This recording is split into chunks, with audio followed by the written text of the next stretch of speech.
Isang mapagpalat magandang umaga po sa ating lahat. Pinakamalakas na palakpak po para sa ating Diyos na sasambahin. Sa awit, Kapitulo 11, talatang 1 hanggang talatang 14. Ang sabi po rito, ang kalangitan ay nagpapahayag ng kalawalhatian ng Diyos at ipinakikilala ng kalawakan ang gawa ng kanyang kamay. Sa araw-araw ay nagbabadya ng pananalita at sa gabi-gabi ay nagpapakilala ng kaalaman. Walang pananalita o wika man, ang kanilang tinig ay hindi marinig. Ang kanilang pangungusap ay lumalaganap sa buong lupa at ang kanilang mga salita ay hanggang sa wakas ng sanglibutan. Sa kanila inilagay niya tabernakulo na ukol sa araw, na gaya ng kasintahang lalaki na lumalabas mula sa kanyang silid at nagagalak na gaya ng malalakas na tao na tatakbo ng kanyang takbo. Ang kanyang labasan ay mula sa wakas ng mga langit at ang kanyang ligid ay sa mga wakas ni Aon. Ang walang bagay na nakukubli sa pag-iinit ni Aon. Ang kautusan ng Panginoon ay sakdal na nagsasauli ng kanyang kaluluwa. Ang patotoo ng Panginoon ay tunay na nagpapantas sa hangal. Ang mga bituin ng Panginoon ay matuwid na nagpapagalak sa puso. Ang utos ng Panginoon ay dalisay na nagpapaliwanag ng mga mata. Ang takot sa Panginoon ay malinis na nananatili magpakailanman. Ang mga kahatulan ng Panginoon ay katotohanan at lubos na matuwid. Ang pinipitang higit kaysa ginto o higit kaysa maraming dalisay na ginto, lalong mainam kaysa pulot at sa pulot pukyutan. Higit dito sa pamamagitan ng mga iyo'y mapagpapaunahan ang inyong lingkod. Sa pag-iingat ng mga yaon, may dakilang gantimpala. Sino nakasiya ng kanyang mga kamalian? Paliwanagan mo ako sa mga kabling kamalian. Italikod mo rin ako ang inyong lingkod sa mga kapalaulang sala. Huwag mong papagtaglayin ang mga yaon ng kapangyarihan ng akin. Kung magkagayoy, magiging matuwid ako at magiging malinis ako sa malaking pagsanansang. Maging kalugod-lugod daw ang salita ng aking bibig at ang pagbubulay ng aking puso sa iyong paningin. O Panginoon, na aking malaking bato at aking manunubos. Tayo po tumayo lahat para sa panimulang panalangin. Amang Ama Diyos na dakila, salamat po muli sa araw na ito. Binigyan muli kami ng pagkakataon upang mapupurihan at mapasalamatan sa mga gawa mo sa aming mga buhay sa araw-araw na kagilagilalas. Tunay na pakabuti mong Diyos. Tunay ikaw marapat lamang purihin sambahin sa Espiritu katotohanan ng iyong mga anak. Panginoon Diyos, salamat po sa buhay na walang hanggan, sa kapatawaran ng aming mga kasalanan, at sa aming pagbibigkas ng iyong mga salita, nawa mabigyan ka namin ng kaluwartihan, Panginoon Diyos.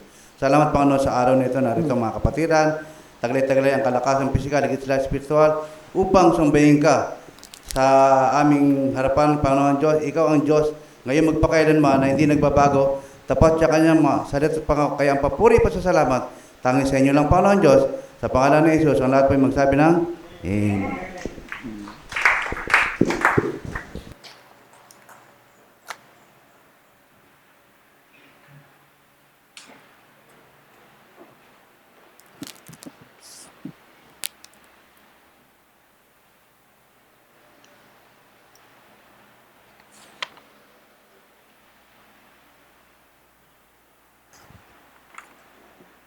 Magandang umaga po muli, GCBC. At pinagpala tayo ng Panginoon sapagkat may pagkakataon tayo upang magbigay ng pasasalamat at papuri muli sa Kanya. Amen po ba? Amen. At ngayong umaga, kantahin po natin ang One Peace Like a River.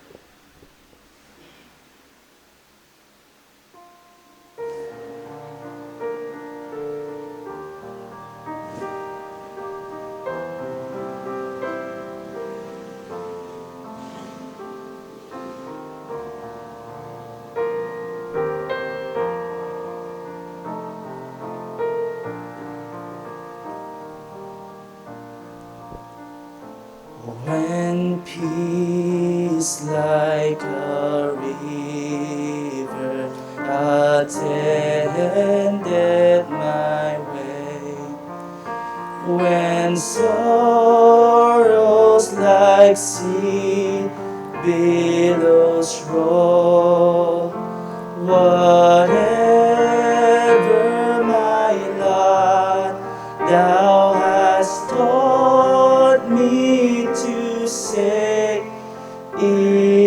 it is well with my soul. It is well with my soul. It is well, it is well with my soul. Though Satan should buffet, though trials shall come, let this blessed assurance control that Christ has regarded my helpless estate and has shed his own blood for my soul. It is well. Salamat, Panginoon. With my soul. Salamat, Panginoon. It is well. It is well with my soul. My sin, oh the bliss of this glorious thought. My sin, not in part, but the whole is nailed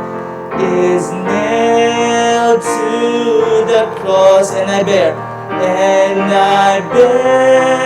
it no more. Praise the Lord, praise the Lord, praise the Lord of my soul.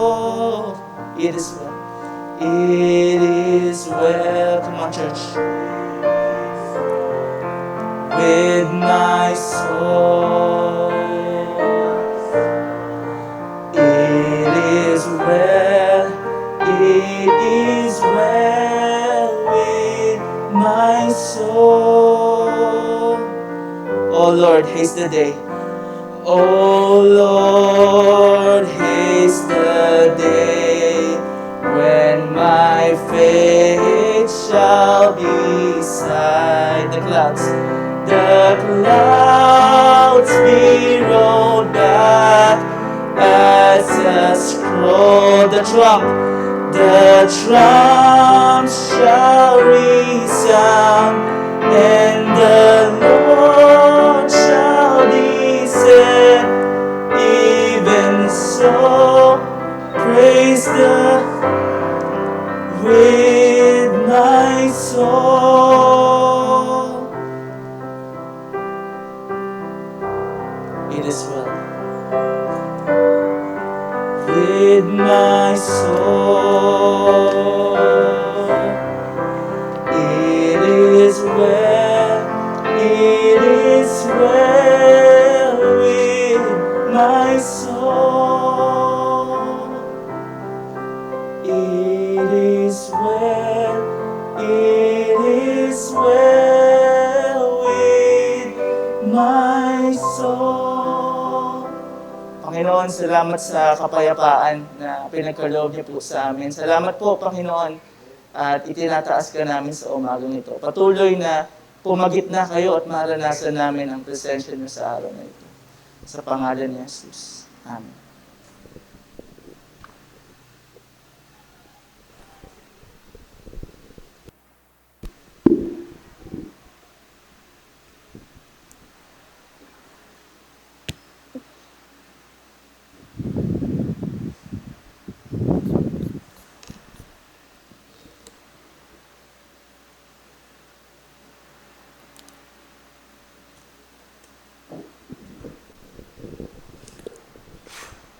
Ang ating teksto hango po sa Mateo 27, talatang 11 hanggang 14. Ang sabi po rito, Si Jesus nga ay nakatayo sa harap ng gobernador at tinanong siya ng gobernador na nagsasabi, ikaw baga ang hari ng mga Hudyo? At sinabi sa kanya ni Jesus, ikaw ang nagsasabi. At nang siya isakdal ng mga pangulong saserdote at ng matatanda ay hindi siya sumagot ng anuman. Nang magkagayo sinabi sa kanya ni Pilato, hindi mo baga narinig kung gaano karaming bagay ang kanilang sinasaksiyang laban sa iyo?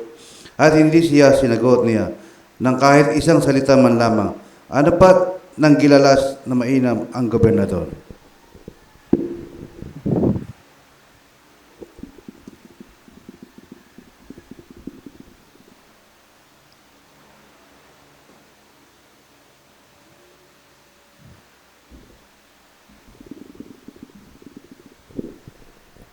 Tuloy po tayo sa ating pag-aawitan. Katayin po natin ang Speak, O Lord.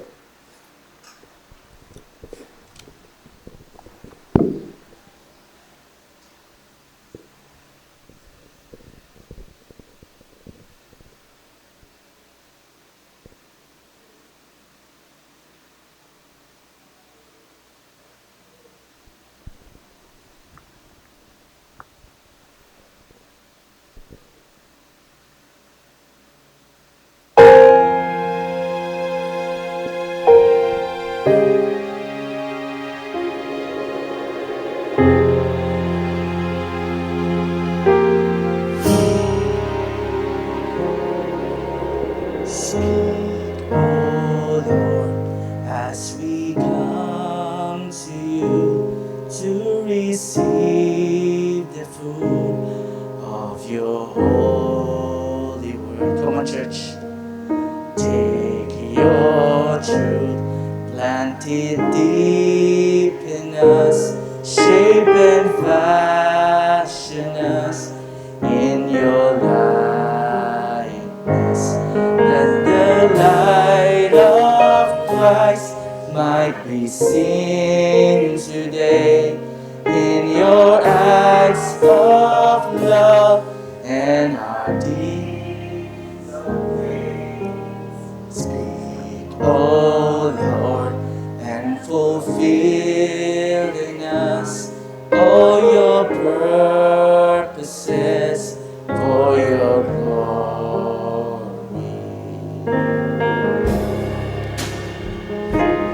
Panginoon, patuloy ka na mangusap sa aming kalagitnaan. Teach us, Lord, full obedience, holy reverence, true humility, Lord, true humility, Panginoon. Yes, our thoughts and our attitudes in the radiance of your purity.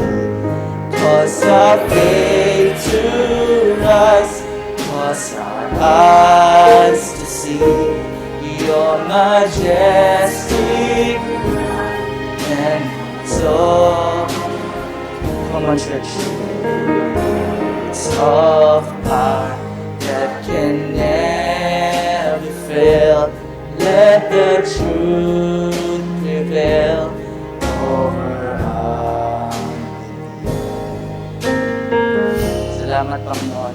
We will stand sa iyong mga salita. Panginoon, patuloy kayo na mangusap. Speak, O Lord, and renew our minds. Help us grasp the heights of your plans. Lord, turuan mo kami yakapin ang plan. And change from the dawn of time that will echo down through eternity. And by grace, Panginoon, and by grace will stand all your promises. And by grace will as you walk. Speak, O Lord. Speak, O Lord, till your church is filled. Lord, fill your church of your glory today, Panginoon. Samahan niyo po kami, Banal na Espiritu, sa pag-aaral ng iyong salita, Panginoon. Marami pong salamat. Pinupuri ka namin at pinasasalamatan sa pangalan ng Ama, ng Anak, at ng Banal na Espiritu. Salamat.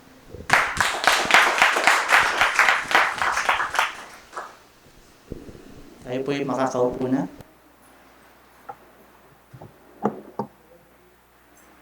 Hello, sound check.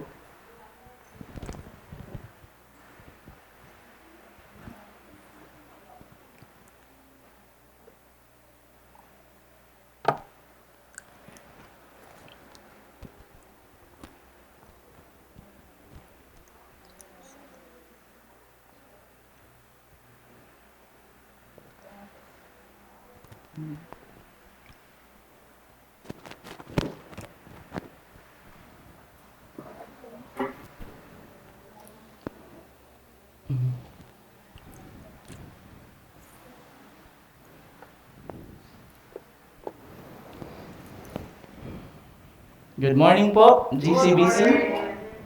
At palakpakan po natin muli ang Panginoon sa pinagkalooban niyo sa ating umaga na ito. Salamat, Panginoon, sapagkat patuloy kayo na buhay sa amin, Panginoon, at patunay na ang Sunday, Panginoon, na may kapasidad kami upang pumunta tuwing umaga, gumising ng umaga, magbasa ng iyong mga salita, Panginoon, ay patunay na Lord, you are loving us. You loved us and you want us to know more about you, Panginoon. Salamat po sa iyong biyaya. And we are also praying, Panginoon, for Pastor Nanding. Nasa Batangas sila celebrating, Lord, yung 79th birthday ng aming lola na si Lola Ofelia, Panginoon. Salamat po sa isang taon na idinagdag nyo sa kanyang kaarawan, Panginoon. Salamat po sapagkat sa kabila man ng dagok na dumaan, hindi lang sa Pilipinas kundi sa buong mundo, Panginoon, may mga ganitong mga bagay, maliliit na selebrasyon, Panginoon, na nagpapatunay na tunay kayong matapat sa aming buhay. Salamat po sa good health na pinagkaloob nyo sa kay Nanay Ofelia, patuloy na kalakasan ang maghari sa kanyang buhay, Panginoon. At dalangin ko rin po ang family ni Pastor Ding. Hayaan niyo pong magkaroon siya ng refreshment, Panginoon. Gamitin niyo rin po siya doon kung may opportunity na dumating na makapagbahagi siya ng gospel, Panginoon. And we are also praying, Lord, for the people who are not here physically but spiritually, Panginoon, ay kasama namin na nanonood sa online worship service. I pray, Lord, na pagpalain niyo po sila at bigyan niyo po sila ng devoted time, Panginoon, para mag-worship sila sa inyo sa anumang bahagi, Panginoon, o anumang lugar sila naroroon, Panginoon. Pagpalain niyo rin po sila. At pinapanalangin din po namin ang lahat ng may sakit, Panginoon. And we are praying, Lord, for your provision, for your healing, Panginoon, healing power sa lahat ng mga may sakit naming mga kapatiran. Marami pong salamat. And also, Lord, pinagpipray namin, Panginoon, ang lahat, Panginoon, ng mga frontliners, Panginoon, na sumasabak ngayon sa gyera kontra COVID-19. I pray, Lord, na itong vaccine na na-receive namin ay magbigay ng kalakasan, magbigay ng hope, Panginoon, para magpatuloy ang aming mga frontliners sa kanilang mga ginagawa, Panginoon. Pagpalain niyo rin po sila. Gayun din po ang aming government, Panginoon. We pray, Lord, for the President, from President, Lord, down to the local, Panginoon, local offices namin sa government. We pray, Lord, na bigyan niyo sila ng wisdom coming from you, Panginoon. Huwag niyo pong hayaan na ang corruption, Panginoon. Huwag niyo pong hayaan na ang gawa ni Satan na manira, pumatay, ang manguna, Panginoon, sa kanilang mga buhay. Bagkus ang iyong salita, gamitin mo, Panginoon, yung mga Christians na tauhan nila, Panginoon, para magkaroon sila ng liwanag, Panginoon, sa kanilang pamumuno. Marami pong salamat sapagkat ngayon may pagkakataon kami upang magalak at magpuri sa inyo. Ito po aming samot dalangin sa pangalan ng Ama, ng Anak, at ng Espiritu Santo. Amen at Amen.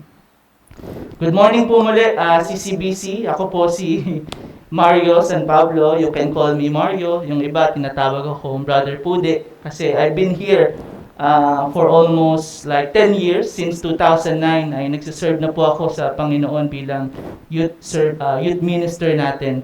So, salamat po sa Panginoon at muli ay after 1 year, nakabalik po tayo sa preaching ministry at may kakayahan muli tayo upang magbahagi ng salita ng Diyos. Kaya gagaya ng binahagi sa atin na salita ni Elder Noel. Kaya buksan po natin ang ating mga Biblia at samahan po niyo ako sa ating pag-aaral ngayong umaga.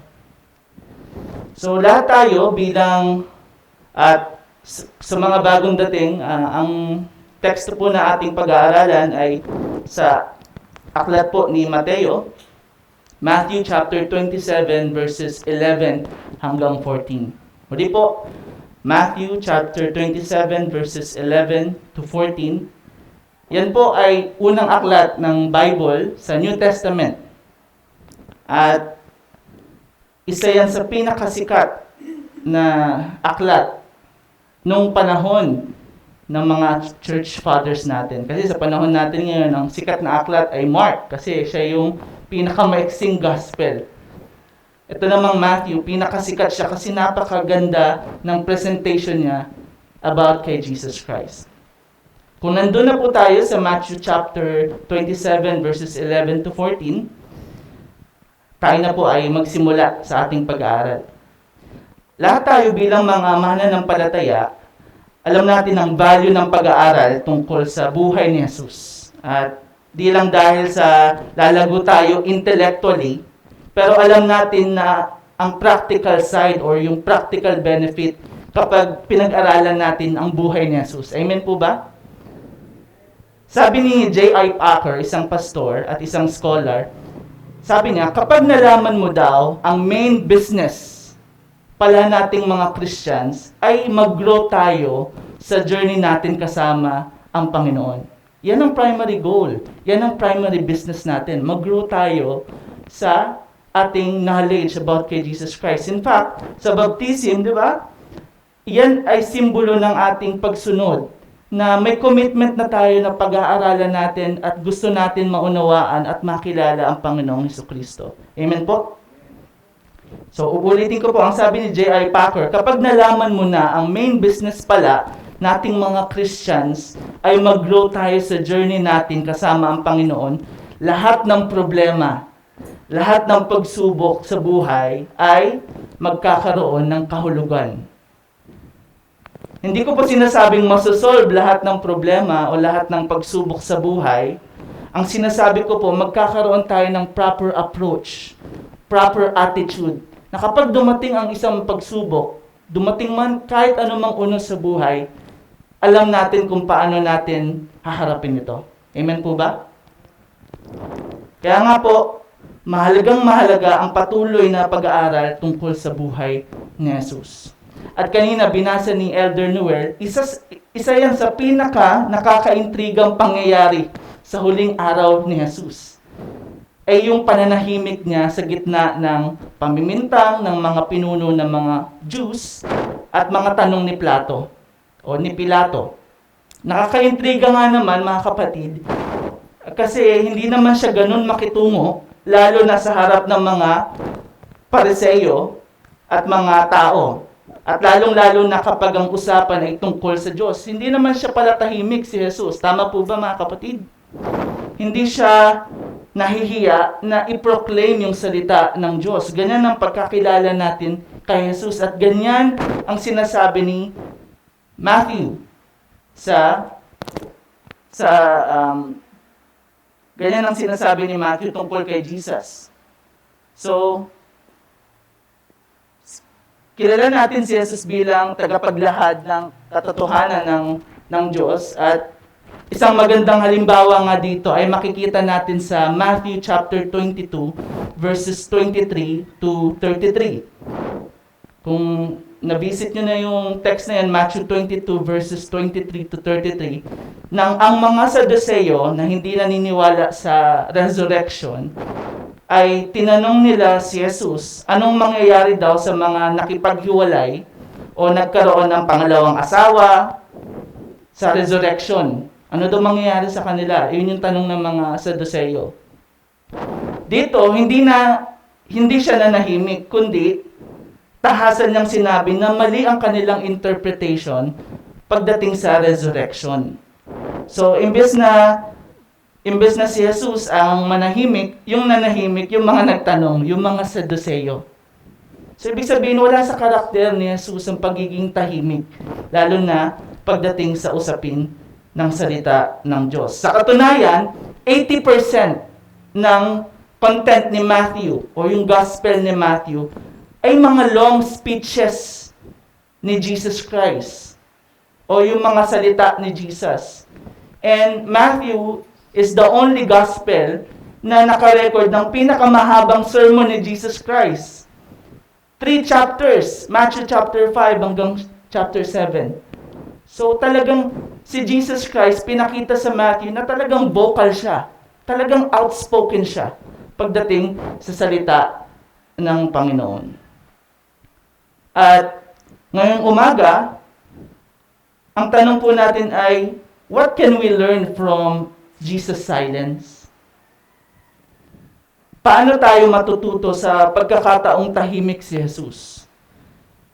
Kaya nga po, ngayong umaga, magre-reflect po tayo sa silence ni Jesus. Malalaman natin na ang pananahimik ni Jesus sa harap ng kanyang mga kaaway ay naglalahad kung sino siya o it reveals his identity sa pamamagitan ng kanyang katahimikan o yung silence niya at kung sino tayo o yung ating identity bilang mga Christian. Sa madaling salita, naging instrumento ang pananahimik ni Jesus upang malahad ang kanyang pagkakakilanlan o yung kanyang identity at naging instrumento din kung paano nalahad ang katauhan sa storya na to. Kaya nga po, ang title ng sermon po natin ngayong umaga ay Jesus' Identity and Our Identity. Reflections on Jesus' Silence in the Roman Trial Scene. So unang-una po nating pag-uusapan na Jesus' silence reveals His kingly identity. Yung kanyang pagkahari na reveal sa pamamagitan ng kanyang pagkatahimik. Sa verse 11, may tatlong mahalagang salita po dyan. Kaya mahalaga po kung may Bible kayo, buksan niyo po yung Bible niyo ngayon o kaya kung may Bible yung katabi niyo, makishare kayo at titigan niyong mabuti kung ano yung mga salitang naroroon. Kasi napaka-importante at napakahalaga po itong mga bagay na ating sasabihin at pag-aaralan. So sa verse 11, kung mapapansin niyo po, kung may mga Bibles kayo, kung may mga cellphones po kayo nadala, sa verse 11, may tatlong mahalagang salita dyan. Unang-una ang salitang Jesus, na sa Matthew lang makikita. Hindi mo makikita yan sa Luke, hindi mo makikita yan sa Mark, hindi mo makikita yan sa John. Usually, ang gamit niya lang sa ibang mga gospel ay he or yung mga pronoun na ganyan. Pangalawang salita na pag-aaralan natin yung salitang gobernador o governor na 2 beses inulit sa Matthew chapter 27 verses 11. At ang panghuli, yung title na Hari ng mga Hudyo o King of the Jews. And this is important because ito ang mga salitang ginamit sa storya ng kapakanakan ni Jesus sa chapter 1 and 2 upang bigyang linaw yung purpose ni Jesus sa kanyang 3 years earthly ministry. Ito pong mga tatlong salita na to ay nabanggit po dun sa istorya ng kapanganakan ni Jesus back in chapter 1 and chapter 2. Sige po, basahin natin. So, una, pag-aralan po natin yung pangalan ni Jesus o Jesus. So, sabi sa chapter 1 verses 21, ang sabi dito, magsisilang siya ng isang batang lalaki at Jesus ang ipapangalan mo sa sanggol sapagkat ililigtas niya ang kanyang bayan sa kanilang mga kasalanan. So mga kapatid, sa tuwing nilitaw ang pangalang Jesus, binigyan linaw ni Matthew kung paano i-accomplish ni Jesus ang katangiang nakakabit sa kanyang pangalan. So, ibig pong sabihin, sa Romans or sa Roman trial or sa Matthew chapter 27, verses 11 to 14, ito ay bahagi lamang kung paano i-accomplish ni Jesus ang kanyang purpose to save His people from their sins. So, yung tumayo siya kay Pilate, bahagi lamang yan ng kanyang purpose. Paano niya ba ililigtas ang buong sangkatauhan sa kanilang mga kasalanan? Ang pangalan ni Jesus ay hindi nangangahulugang siya'y mabubuhay at ililigtas niya ang bayang Israel mula sa manlulupig gaya ng Roma. Hindi po yun ang ibig sabihin ng pangalan ni Jesus. Ang pangalan ni Jesus, mga kapatid, ay nangangahulugang ililigtas niya sila o ang sino mang sumasampalataya sa Kanya mula sa kanilang mga kasalanan. Hindi sa pamamagitan ng armas, hindi sa pamamagitan ng bomba, mga tangke, mga karwahe o mga kawal na usually yung Roman Empire, yun yung ginagawa nila. Pero kundi sa pamamagitan ng kanyang kamatayan. So yan yung promise, yun yung nakakabit sa pangalan ni Jesus. Sa pangalawang word naman, yung gobernador. Ang pangalawang salita ay ang gobernador na 2 beses binanggit dito sa verse 11. Interestingly, kasi sa chapter 2, verse 6, again sa Matthew chapter 2, verse 6, may isang prophecy si Micah. Chapter 5, verse 2, at sinabi niya to, at familiar tayo dito sa verses na to. At ikaw, Bethlehem, sa lupain ng Juda, ay hindi pinakahamak sa mga pinuno. Ang translation ng MBB dyan, o Magandang Balita Biblia, ay pinuno. Pero, ang salita talaga dyan ay gobernador. The same word that is used in Matthew chapter 27, verses 11. So, ibig pong sabihin, ganito po ang salin ko. So, ikaw, O Bethlehem, sa lupain ng Juda, ay hindi pinakahamak sa lahat ng gobernador ng Judea. Sapagkat sa iyo, magmumula ang isang gobernador o isang pinuno na mamamahala sa aking bayang Israel. So makikita natin dito, mga kapatid, sa chapter 27 verses 11 to 14, dalawang gobernador ang naghaharap. Sa totoo lang po. Isa, yung gobernador na si Jesus, at ang pangalawang gobernador ay yung gobernador na si Pilato. Dalawang gobernador naghaharap sa pangyayaring ito.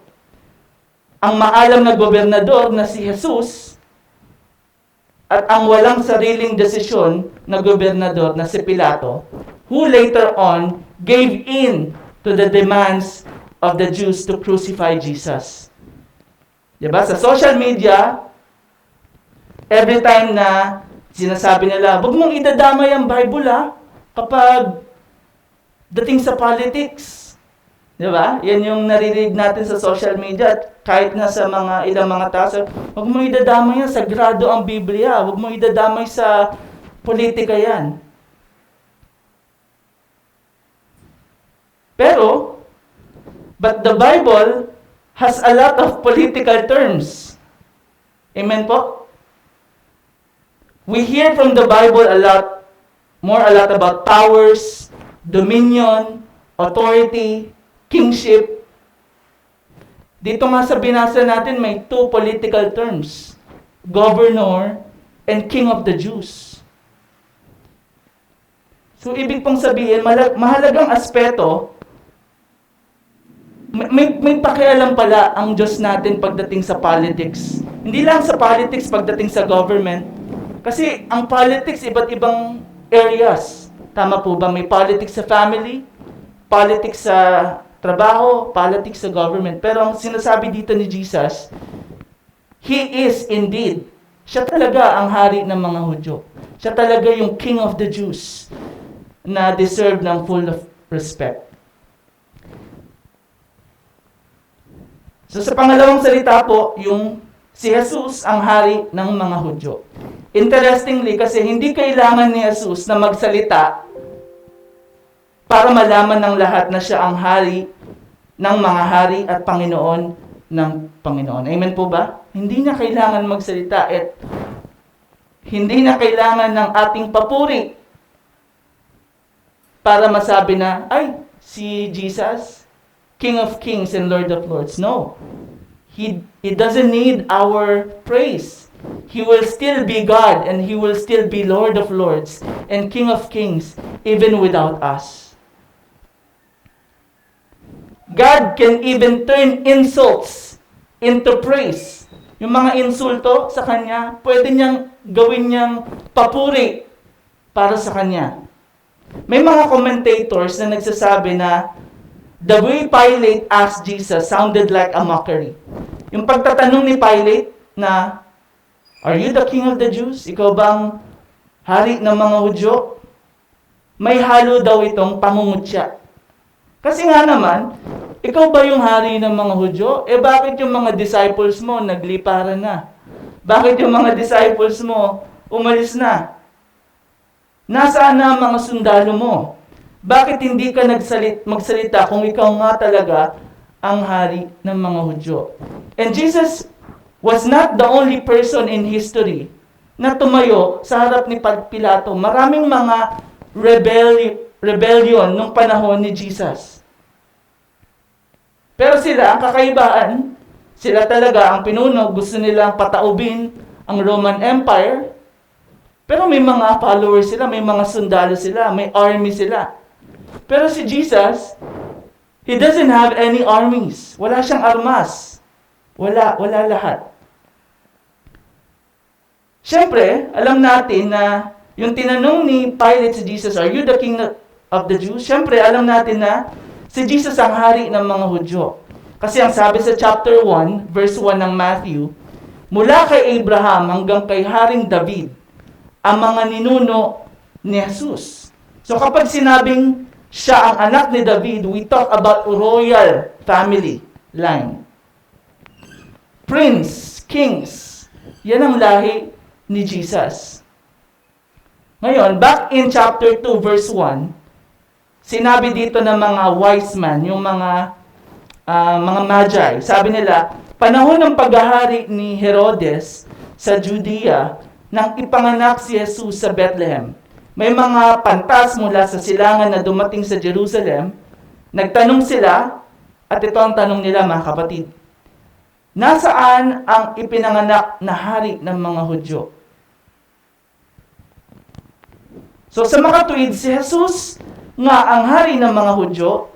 Sa katunayan, sinagot ni Jesus si Pilato sa verse 11, sabi niya, ikaw ang nagsabi niyan.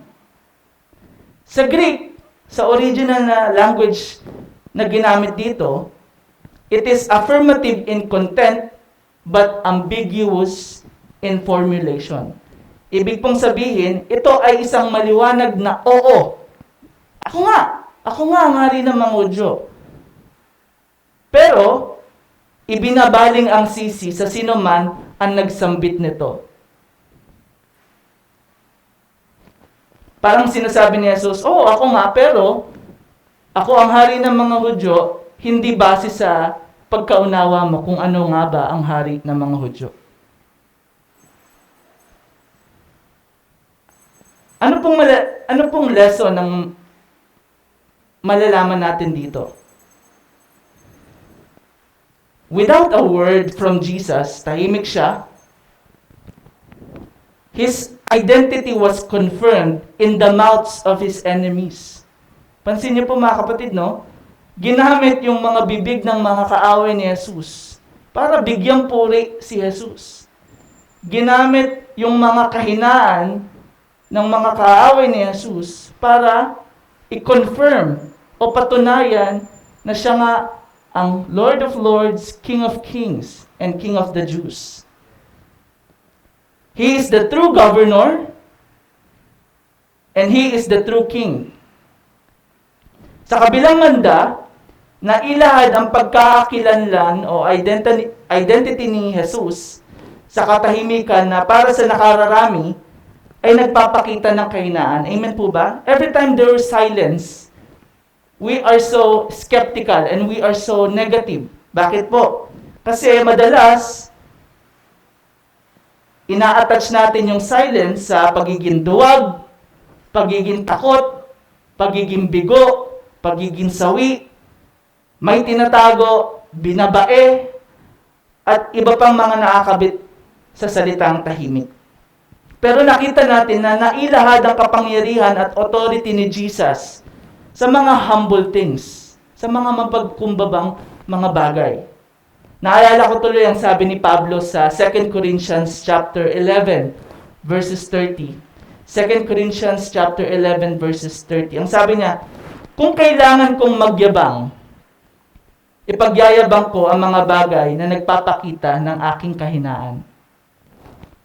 At sa parehong liham ni Pablo sa chapter 12 verse 9, ang kagandahang loob ko ay sapat na para sa iyo, sapagkat lubusang nahahayag ang aking kapangyarihan kapag ikaw ay mahina. Kaya't buong galat kong ipagmamalaki ang aking kahinaan upang manatili sa akin ang kapangyarihan ni Kristo. Makikita din po natin dito na hiniya ni Jesus ang kanyang mga kaaway sa kanyang katahimikan. So, ibig pong sabihin, ginagamit po pala ng Panginoon itong mga mapagpakumbaba o yung mga humble things ng ating buhay para ipakita yung kapangyarihan ng Diyos sa ating buhay. Amen po ba? Bilang isang reflection, may mga bagay na itinuturing na kahinaan ng mundo. Ngunit ginagamit ng Diyos bilang isang kalakasan.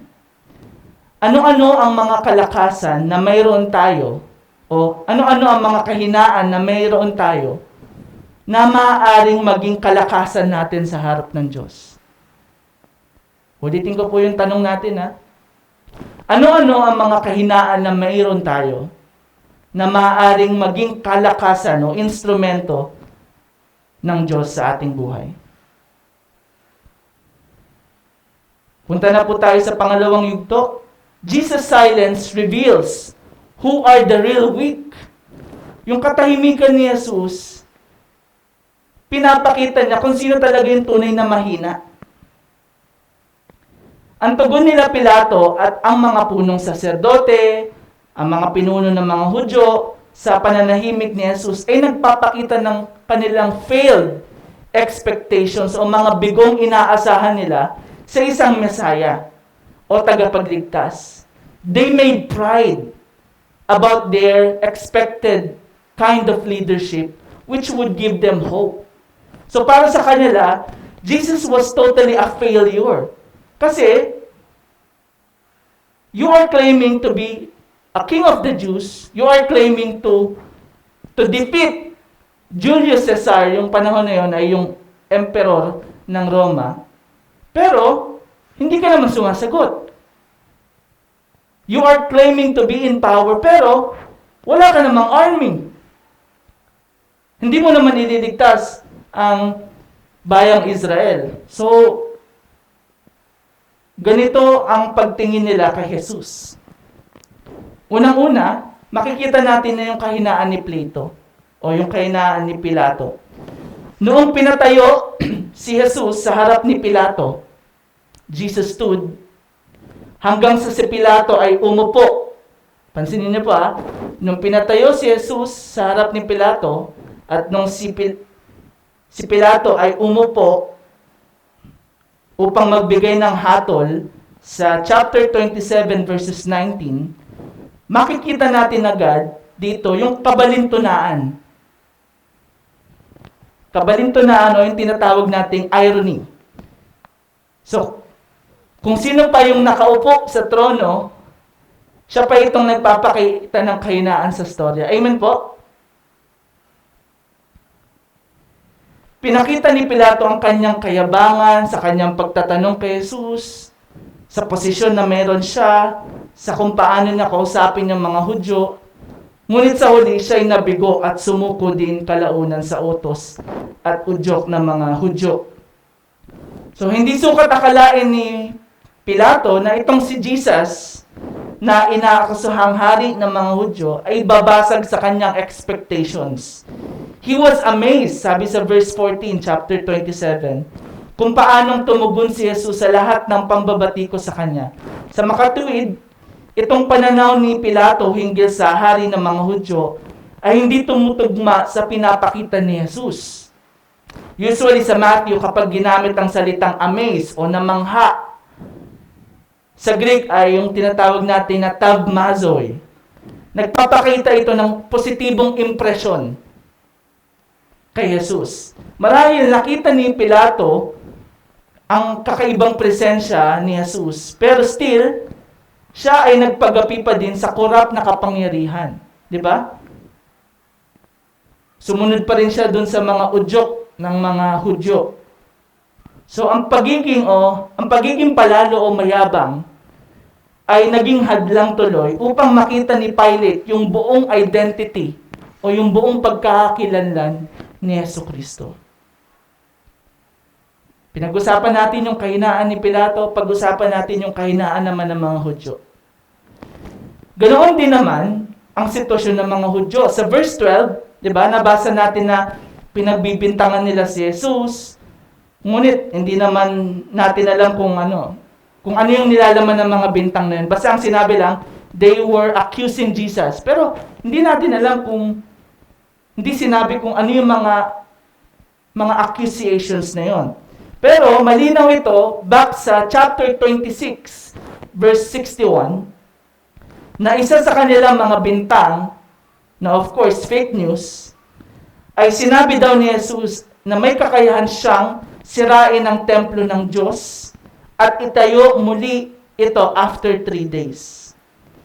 And katumbas ito ng blasphemy o paglapastangan sa pangalan ng Diyos. At para sa mga Hudyo, to tell this kind of statement indicates na papatayin mo na ang kanilang religion, ang kanilang kultura, ang kanilang heritage.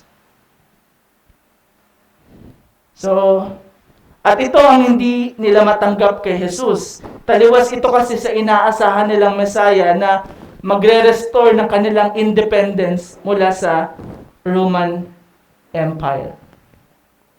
In all fairness, sa mga Pariseo, mga Saduceo, mga punong saserdote, mga kapatid, sila yung pinakamasipag, no doubt. Kung sa panahon natin ngayon, mas masipag pa sila umattend ng church services, mas masipag pa sila mag-fasting 4 times a day, mas masipag pa sila magbasa ng scriptures, hindi lang tuwing Sunday, kundi many times a day. Daig pa tayo ng mga Pariseo, mga kapatid. Daig na daig tayo. At kung ang sukatan ay sa pamamagitan ng mabuting gawa, hindi tayo maliligtas. Ang maliligtas lang ay mga Pariseo. Pero, itong disiplina nila ay siyang dahilan din kung bakit hindi nila makita si Jesus. They use their obedience para pagtakpan nila ang kanilang mga kahinaan. Pansinin niyo po, no? They are obedient, pero they are using their obedience para lamangan yung kapwa nila. Para magmalaki sa kanilang posisyon. Para magpakayaman. Hinahadlangan ng kanilang pride o yung kayabangan nila, ang abilidad nilang makita si Jesus ng buo. Halimbawa, para sa mga Pariseo, sila, yun nga, kagaya ng binanggit na, naniniwala sila ng Messiah ang magliligtas sa kanila mula sa Roman Empire. Ngunit, of course, hindi yan yung dahilan kung bakit naparito si Jesus. Amen po ba? Sabi sa Matthew chapter 9, verse 13, naparito si Jesus upang hindi para tawagin ang matutuwid, hindi para tawagin yung mga nagpabaptize, hindi para tawagin yung mga t-shirt na I love Christ, or sa Facebook status nila, born again Christian, hindi naparito si Jesus para tawagin yung mga nagpo-post ng mga Bible verses sa Facebook. Although wala namang masama doon, pero naparito si Jesus para iligtas ang mga makasalanan. Yung mga alam nila sa sarili nila na wala silang magagawa para mabago yung kanilang sarili, kundi ang Diyos lamang. Amen po ba? Ang kanilang frustration upang patayin si Jesus ay nagpapakita ng kahinaan. Ang kahinaan na nais pa din nila na maghari ang kanilang mga puso, ang karangyaan ng kanilang posisyon at estado sa buhay, imbes na sumuko sa paanan ni Jesus. Ang kanilang mga ibinabatong bintang kay Jesus ay hindi lamang nagpapakita ng katotohanan tungkol kay Jesus, kundi nagpapakita din ng kanilang mga kahinaan. Ano pong reflection natin, mga kapatid? Tapos na po tayo. Nakita natin yung identity ni Jesus sa pamamagitan ng kanyang katahimikan. Nakita rin natin yung kahinaan nila Pilate at ng mga Hudyo. Anong may hinuha natin dito? Sometimes, the way we frame Christ, the way we picture Christ, the way natin i-describe si Jesus in our own terms, really reflects our weaknesses. Halimbawa, iba sa atin, binubisi si Jesus as blesser, which is good. Pero ang definition niya ng blesser is merong kotse, merong bahay, merong magandang pamilya, merong mga karangyaan sa mundo. That's the way they picture Jesus. Pero nagpapakita yon ng kanilang mga kahinaan, yung kanilang mga frustrations sa life. The same din tayo, mga kapatid.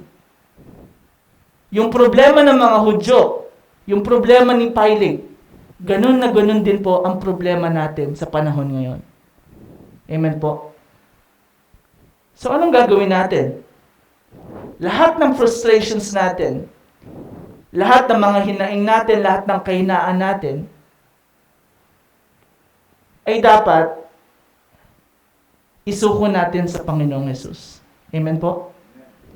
Ibig pong sabihin, kung ang frustration mo gusto mo ng ganito, gusto mong maging successful sa career mo, hindi ka gagawa ng Jesus na i-bless ka sa career mo. Amen po? Hindi ganon, mga kapatid. Ibig sabihin, gagawa ang Jesus na meron tayo ay yung Jesus lamang na inilahad sa scriptures, sa Bible. Hindi tayo yung pwedeng magdikta kung sino yung Jesus natin. Ay, hindi ganyan yung Jesus na nakilala ko. Hindi po ganun, mga kapatid. We have only one Jesus dito sa lupa. And basically, kung hindi ka uncomfortable sa mga sinasabi ni Jesus, you are not believing in Jesus Christ. We are not believing to the Jesus that the Bible is trying to show us or teach us. Amen po? So, mahalaga po. Malinaw po ang mensahe ni Mateo at malinaw ang paanyaya ni Jesus. Ang sabi ni Jesus, lumapit sa kanya ang mga nahahapo, mga napapagal, at bibigyan niya ng kapahingahan. Matthew chapter 11 verse 28. Ito ang parehas na mensahe sa lahat ng character sa gospel at sa lahat ng GCBCers. Tulad nating lahat. Tayo po'y manalangin. Panginoon, marami pong salamat sapagkat tunay na kayo ay dakila, tunay na kayo ay tapat sa aming buhay. Salamat, Panginoon, sapagkat may tagapagligtas kaming katulad mo. You know lahat ng aming mga frustrations sa life. You know lahat ng aming mga kahinaan, mga problema, mga pagsubok sa buhay. But Lord, please, help us, teach us to see you, Panginoon, sa lahat ng mga nangyayari sa buhay.